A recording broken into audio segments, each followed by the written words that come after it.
વડોદરાની એમએસ યુનિવર્સિટીના કુલપતિએ રાજીનામું આપી દીધું છે। એમએસ યુનિવર્સિટીના કુલપતિની નિયુક્તિને ગુજરાત હાઈકોર્ટમાં પડકારવામાં આવી હતી। ટૂંક સમયમાં નવા કુલપતિની નિમણૂક કરવામાં આવશે। તો એમએસ યુનિવર્સિટીના કુલપતિએ રાજીનામું આપ્યું છે। વડોદરાના એમએસ યુનિવર્સિટીના કુલપતિ રાજીનામું આપી દીધું। ટૂંક સમયમાં નવા કુલપતિની નિમણૂક કરવામાં આવશે। એમએસ યુનિવર્સિટીના કુલપતિની નિયુક્તિને ગુજરાત હાઈકોર્ટમાં પડકારવામાં આવી હતી અને હવે થોડા સમયમાં જ નવા કુલપતિ કોણ હશે તે અંગે નિમણૂક કરવામાં આવશે।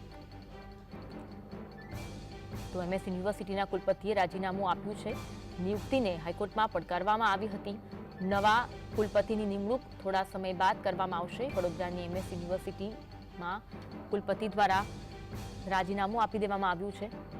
એમએસ યુનિવર્સિટીના કુલપતિએ હાઈકોર્ટ સમક્ષ આ રાજીનામું મૂક્યું હોવાની માહિતી પ્રાપ્ત થઈ રહી છે। કુલપતિના નિયુક્તિને ગુજરાત હાઈકોર્ટમાં પડકારવામાં આવી હતી। હાઈકોર્ટ સમક્ષ રાજીનામું મૂક્યું હોવાની માહિતી મળી અને ટૂંક સમયમાં જ નવા કુલપતિની નિમણૂક કરવામાં આવશે। વડોદરાની એમએસ યુનિવર્સિટી ચર્ચામાં છે। કુલપતિએ હાઈકોર્ટ સમક્ષ પોતાનું રાજીનામું મૂક્યું।